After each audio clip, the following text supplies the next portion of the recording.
This is Duke University.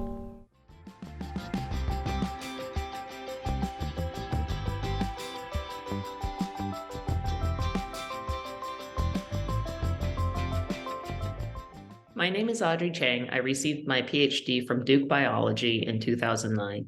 Between 2009 and 2012, I was a postdoc at New York University in Manhattan.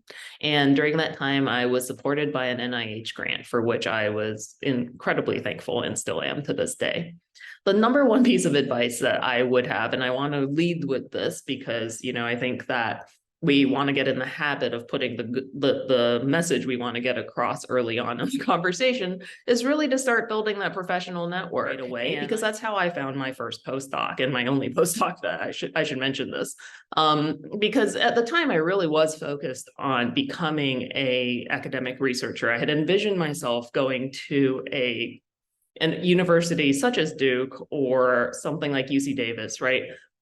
Where I was an undergrad, and really continuing this academic pursuit in teaching and mentoring the next generation of scientists, and in certainly, making new discoveries. And I was able to use that sort of energy to begin building my network very early on as a PhD student. However, I decided to leave academia.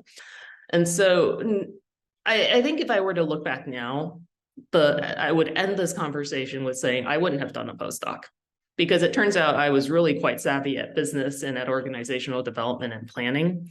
And my interests were really there. And the 3 years that I spent as the postdoc ended up being a repeat of my PhD, in that I didn't really gain any new skills in the business sector.